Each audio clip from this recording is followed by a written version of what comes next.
and pension reforms. They could be an inspiration also for other countries, and also that you are able to reinforce social rights and socio-economic protection while improving the business environment and overall Spain's competitiveness. You've shown it's possible to do both, to work for inclusiveness but still have growth in your economy.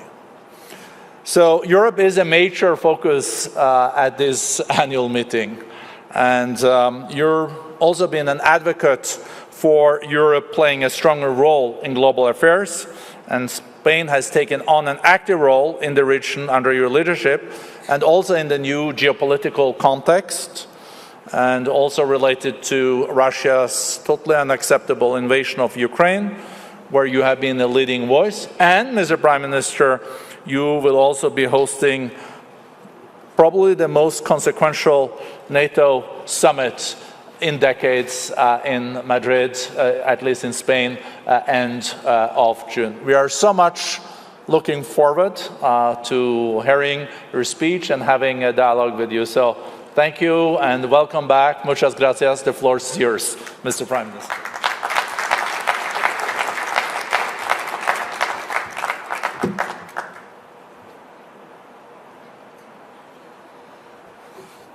Thank you, Borg, and many thanks to the World Economic Forum for this opportunity to address you today. It is both an honor and a pleasure to be back in Davos after the COVID-related hiatus. My dear friends, I was still a teenager when the Berlin Wall fell and the Soviet Union collapsed. The decade that followed was defined by Fukuyama's thesis on the end of history. Liberal democracy and the market economy had prevailed, and there was no way back. That's how my generation grew up, thinking that economic growth, interconnectedness, freedom of thought and speech, and human progress were just as predictable as they were inevitable. Now in 2022, we know well that liberal democracy does not come naturally. It requires considerable effort and nurturing. And the end of history is nowhere in sight. As I speak here to you today, Ukrainians are fighting for freedom and democracy, not just theirs, but also ours. We never thought that we would see again such horrifying image of bombing and massacres on European soil. Names like Bucha or Mariupol have become synonymous of barbarity and war crimes that cannot go unpunished. I can only reaffirm the admiration that I dare say all of those present here today, feel for the courage and the dignity of the Ukrainian men and women in the face of Putin's aggression, brutal aggression. Today, they embody the true defense of our common European values. This illegal, irrational, and unjust war is causing suffering and despair in Ukraine and beyond. We are witnessing the largest human exodus since the World War II, with over 6 million people fleeing the country and further 8 million internally displaced people. But this is not just a local or even a European conflict. This is a major international crisis with consequences for all of us, regardless of where we come from. And we must be fully aware of what is ahead of us.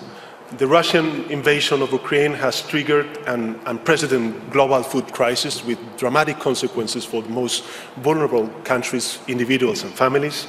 According to the UN, 1.7 billion people are at risk of poverty and hunger. The countries most dependent on food imports face unprecedented shortfalls while their populations are suffering the effects of record food prices. At the same time, some countries are adopting unilateral trade measures, making it more difficult to meet global demand.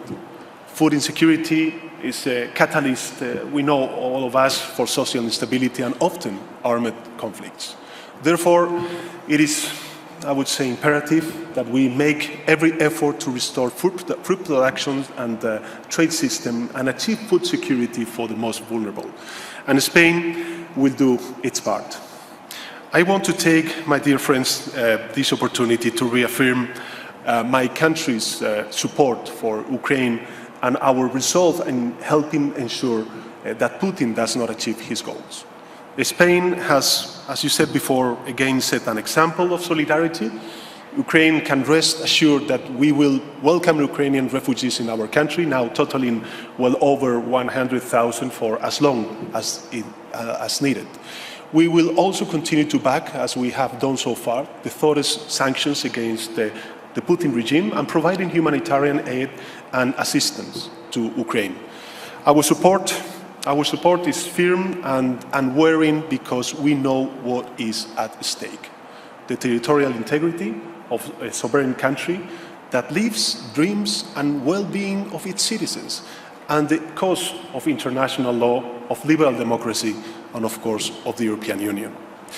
Make no mistake, Putin's brutal aggression against Ukraine is also a direct attack on the European Union and all it represents.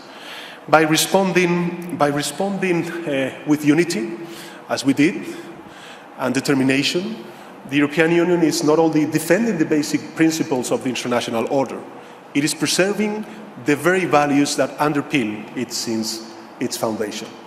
Clearly, the last couple of years have been not easy for the European project. First, Brexit. Second, COVID hit us hard. And now we have to deal with the consequences of the war in Ukraine. However, the bigger challenge, the more resolute our reaction. Throughout these trying times, we always went for further integration, to unite and therefore not to divide, to make our common project, the European Union, stronger. We did it with the joint purchase of vaccines, with the sure instrument for protecting jobs during the pandemic, and with the Next Generation funds. Now we are doing it again in our response to the war, with an unprecedented sanctions designed to maximize long-term costs to the aggressor, and ensuring that Putin's vision for Russia and the world does not win from this war. Beyond helping our Ukrainian friends in their fight for freedom and democracy, we are collectively moving in the direction of a greater strategic autonomy by deepening the single market, diversifying our supply chains, reducing our dependencies on energy, critical technologies, raw materials, semiconductors, or health products. We are both becoming more resilient and accelerating our transition to a new economic and geopolitical reality, that of the post-fossil fuel era.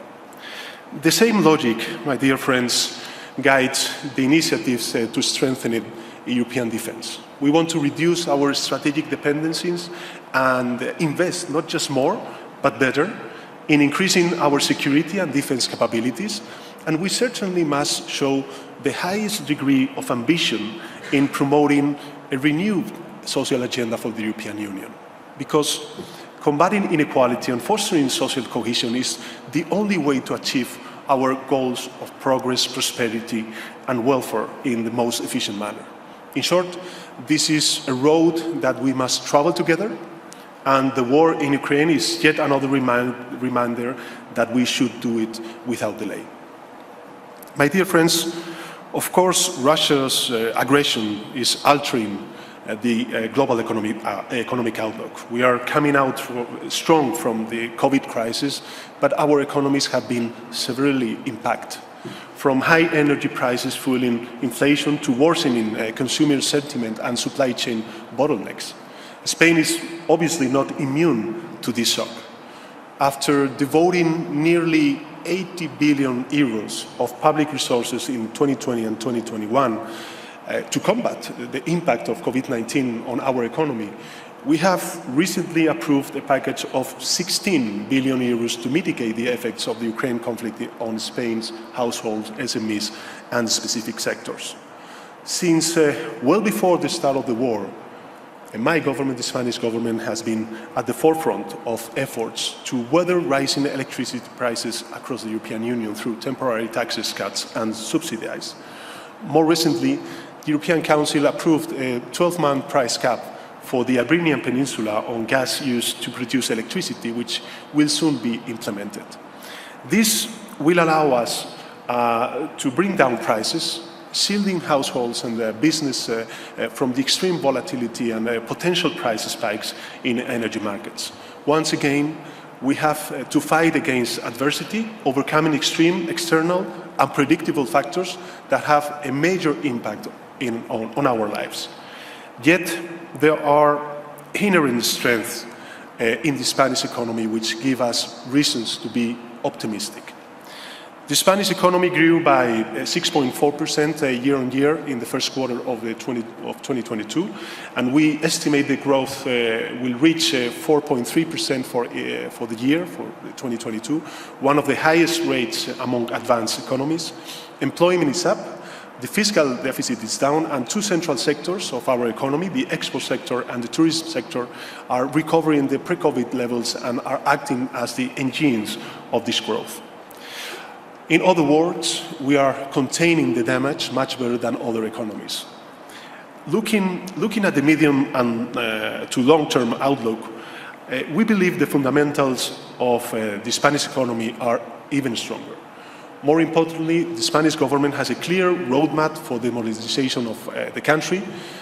Let me highlight three key pillars of our vision. The first one is the implementation of the Next Generation European Recovery Plan.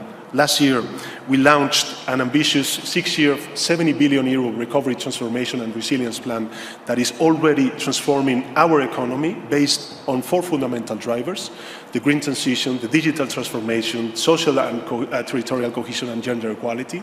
Now, I can proudly say that Spain is by far, the country most advanced in everything related to the development or deployment, of Next Generation European funds. We were the first country, along with Portugal, to have our recovery plan approved by the European Commission, the first to receive a disbursement linked to the achievement of milestones and targets, and again, the first to request a second disbursement. And we are accelerating its implementation since the start of the war in Ukraine, because the answer to ending our dependence on Russian gas and oil lies precisely in the decarbonization of our economy. But speed alone is not enough. We also have to put the money where it is most needed. With this in mind, we have created an innovative instrument to enhance public-private collaboration, the strategic projects, or PERTEs, as we call them. PERTEs are born to become a driving force for economic growth, employment, and the competitiveness of the Spanish economy. They are instruments for promoting and coordinating high-priority, complex investments in strategic sectors where state intervention is needed to supplement private initiative.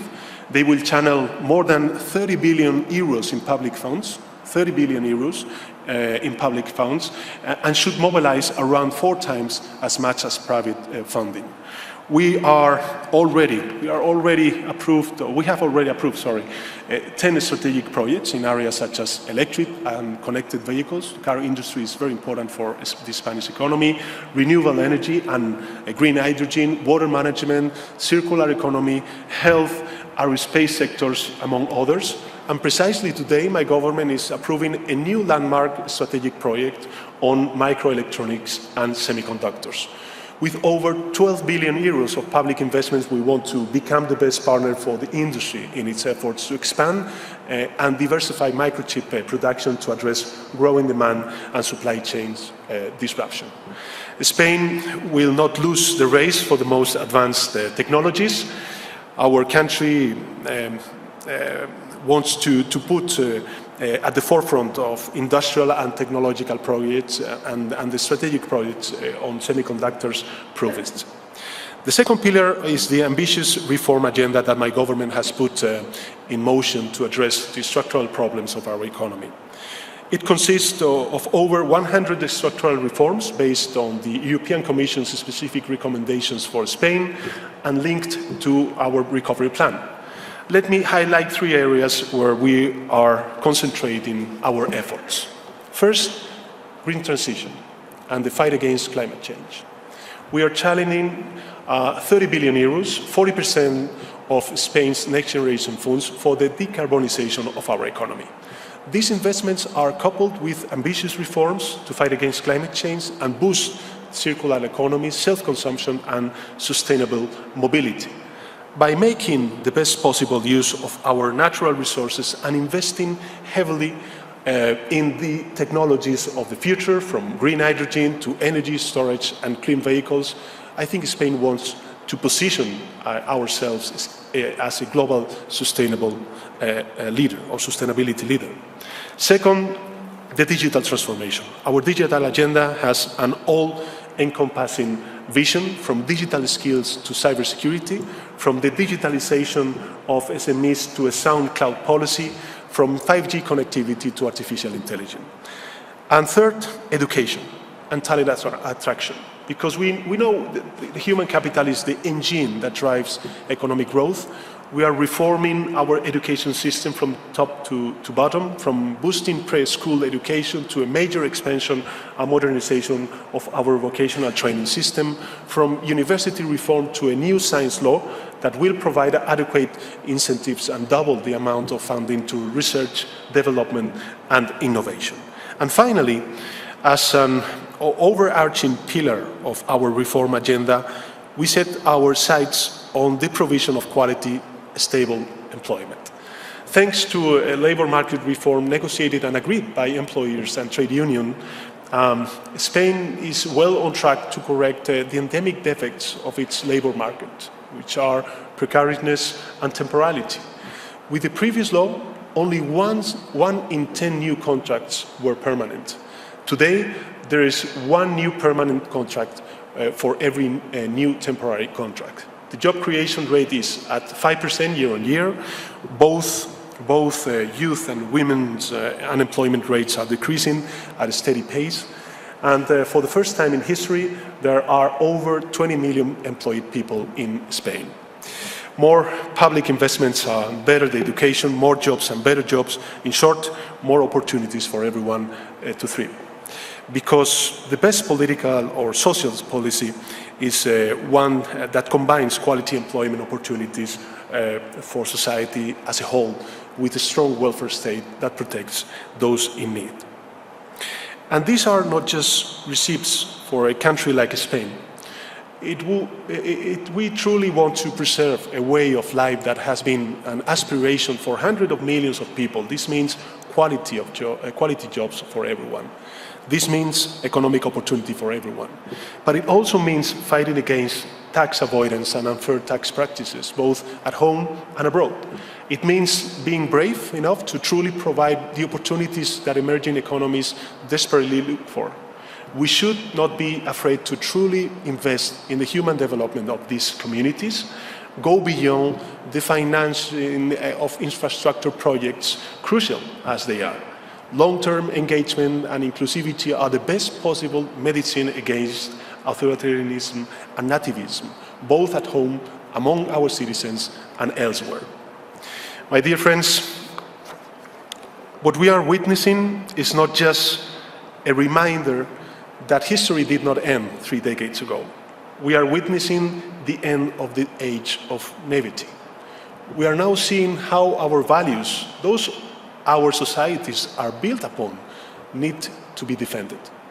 Putin's frontal attack reminds us that the future is a land to be conquered.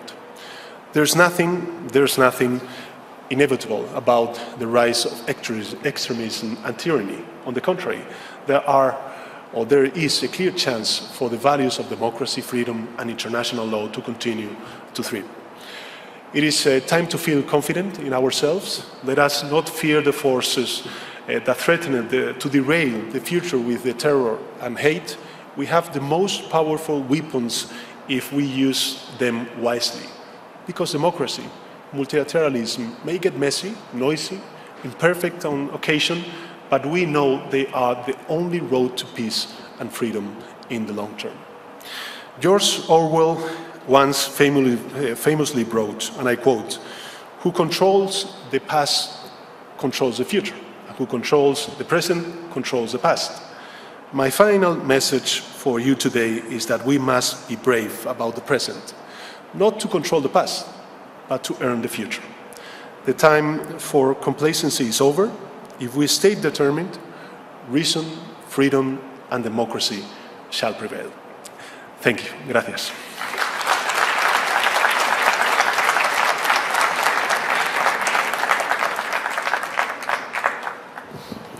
Thank you so much, Prime Minister Sanchez, for this very important speech.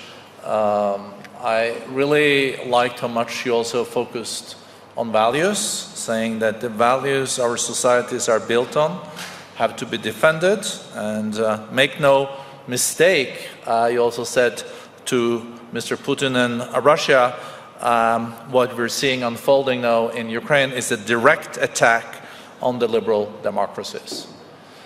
I'm so glad that we have leaders like you in Europe standing up for these values, and you also addressed the strategic autonomy concept in Europe. That has been about supply chains, it's been about the single market, but I guess that this is also more now about security and defense. And how do you see the European Union developing on those topics, on the strategic autonomy, on defense and security? Does Europe need to step up and take more responsibility for its own defense and security, and not relying also so much on external partners? Well, thanks for your words. Just a quick comment. I think that it is also very important to share with our partners abroad, abroad the European Union and the Western, I would say, community, that this challenge that Putin is tabling affects all the world, and this is a global crisis, and it is important to isolate Putin's in the international community, and this is something that we are, doing with conversations that we have, in my case, with many leaders in Latin America, because I think it's very important to keep in mind that this is a global challenge. Just to remind that Russia is a permanent member of the UN Security Council. And what is now at stake is the international order that he is not, fulfilling or respecting. But going to your question on strategic autonomy, I think that Spain was, together with Holland, the first country to launch a non-paper to define what are the characteristics of this new, let's say, expression, strategic autonomy. And just give some quick ideas. The first one is open strategic autonomy. This is not to foreclose in European Union, to implement a new protectionism economic policy. It is the contrary. I think it's very important to open European Union to create new ties on trade with other regions. For instance, why not with Latin America? I think this is also very important, and this is a huge opportunity for the European Union. So open a strategic autonomy. Second, I think that not only because of the war, but also because of the pandemic, the Europeans, we realized that we need to reduce many vulnerabilities that we had. For instance, on health products. And that is why I think it's important to reduce our vulnerabilities and to increase our resilience. Health products, of course, energy, raw materials, semiconductors, microelectronics, and, as you mentioned before, defense. And I would just like to add regarding defense in this reflection on strategic autonomy, I think it's important the complementary vision between the European Union and NATO. I think that one of the biggest mistakes that Putin has made is to underestimate the reaction of NATO and the European Union. And before the war, before the invasion, there were very important actors reflecting on what to do with NATO. And I think that we realize how important it is to keep this strong alliance between our partners in the US, Canada, and other parts of the world. So, we're very excited to host this very important meeting in Madrid next June, and I think it's going to be a very important message for the international community, especially for Putin, that NATO and the European Union reinforce our alliance. Well, thank you for so strongly underlining also the importance of the transatlantic relationship. And you will be hosting the NATO summit, as I also said at the introduction, probably the most important NATO summit in decades. So what do you expect as outcomes of the summit? Well, I think that the first and the main outcome of the summit would be the unity. Unity among allies, unity between NATO and the European Union. For instance, we are working and preparing an informal dinner between member states of the European Union and the NATO allies, which some of them are not included in NATO, as you know. Second, I think it's important to define our strategic concept, which is the strategy for NATO over the next years. I think it's until 2030, sorry. And from us, from Spain, it will be very important to have a strong message on the southern flank. It is important, of course, to face the challenge on the eastern flank that Putin is, tabling. But I think it's also very important to keep in mind this 360 degrees strategy of NATO, and to develop this idea with a strong message of the southern flank security concerns that we are also facing in some sub-Saharan countries. And finally, of course, we are going to welcome 2 new countries in NATO, and of course I think this is also very important for the European Union stability and for the NATO future. So Finland and Sweden will be there in Madrid? Yes, of course. And you see, as President Biden, you see a clear track for them for membership? Well, I can only speak from, as Prime Minister of Spain, but so far I think that the ambience and the environment and of course the political will of the allies is to welcome these 2 countries. And of course in Spain we are going to accelerate all the parliamentary process in order to fulfill with our commitment with these 2 countries that are, of course, very important, not only for NATO, but also for the European Union stability. There are big democracies, very well established and consolidated democracies, and of course, I think it's also very important for NATO and the European Union to have them on board as NATO allies. Well, thank you. And I wanted to come back to also the reforms that you are undertaking in Spain. You're not complacent when it comes to climate change and the green transformation, also the new technologies, and also the labor reforms.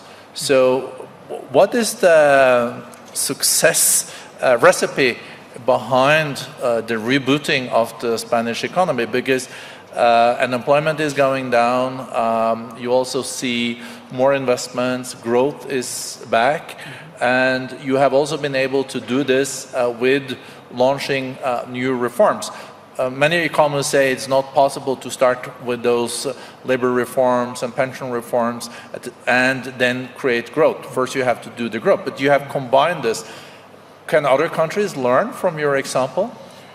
Well, we are happy to share our experience with the rest of the countries, but I would say that, first of all, the economic response from the European Union during the pandemic was outstanding, because there was actually an alignment between the monetary policy and the fiscal policy, and this is something that we have to keep in mind when we regard and we face the terrible consequences of the war for Europe. Second, I think that it is important the political message that we send with the mutualization of the debt at the European scale, because that provides countries like Spain and others the means, the instruments to transform and modernize our economy. For instance, on green transition, as you mentioned before, and of course digital transformation of our economy, our enterprises, and of course citizens. And this is something that we are profiting. We are profiting on investments, but also on reforming our educational system, as I mentioned before, our energy system, or of course, I would say the public administration reform, and of course labor reform and pension reform. On labor reform, I think that the outcome and the figures that we are now witnessing on the Spanish economy are very impressive and very positive, and it also gives reasons to those of us that really defend that there's not a trade-off between job creation and quality of jobs. At the end of the day, one of the major challenges that my economy, my country, Spain, has is to increase productivity. And productivity is related, of course, to precariousness and temporality. And this is something that we are facing with this new labor reform, which, by the way, was agreed with the employers and the trade unions. And I'm always thankful for the commitment with their country in very difficult moments as the ones that we faced with the pandemic and now with the war. I think it's also a question of the legitimacy of a social market economy that also wealth trickles down, because we have seen growth, but the legitimacy is also based on inclusion. But coming back to... Absolutely, and I think it's also very important to keep in mind that sometimes politics is overestimated. It's very important to have the private sector on board. I think one of the major lessons that we learned from the pandemic and nowadays with the war is the need to create this public-private partnership. This is what we are doing when we are, creating these strategic projects, the PERTES, because indeed, at the end of the day, the private sectors also need the commitment from the public administration. And this is something that I'm, very thankful to the private sector, many of the companies that are here in Davos. And I think that, we have good fundamentals, very strong fundamentals, and this is also thanks to the participation of our employers and big companies of our economy. Thank you for that, Mr. Prime Minister. I think you're preaching to the choir, but you're also walking the talk, because we have seen the power of public-private cooperation on climate change. We're seeing companies now pledging to go net zero, companies also taking the ESGs very central. I think more and more companies also see, if you want to attract talent, you have to be in the forefront of these very important values. And I think it's also very important to reaffirm this commitment today, because perhaps for some leaders, this war could be used as an excuse not to fulfill with their commitments on climate. And this is also something that we have to keep in mind. And definitely Spain is committed with these climate goals, with the Agenda 2030, and of course, with the mitigation and adaptation to this global threat, which is climate change. We shall not forget that for climate change, we don't have a vaccine. And for that, we need to strengthen multilateralism and, of course, not to forget the biggest threat that we have ahead of us.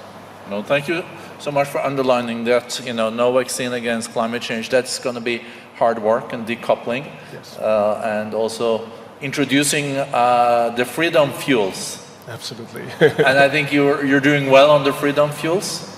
Yes, actually, well, I think that since, we started 4 years ago, together with the enterprises, with the private sector, to draw and to imagine energy transition in Spain. I think that we are, we have the fundamentals, we have the means, and the only thing that we didn't have 4 years ago was the strong political commitment to face this green transition. But nowadays, last year, 57% of our installed capacity is renewable. So I think it's, it also shows the commitment of Spain, its society, and of course the Spanish government. No, thank you so much, Prime Minister, for your commitment to the values for liberal democracies, also for your reforms. Thank you for coming back. Thank you for also being a leader in the green field. It's always a pleasure to have you. Muchas gracias. Muchas gracias. Thank you. Welcome back.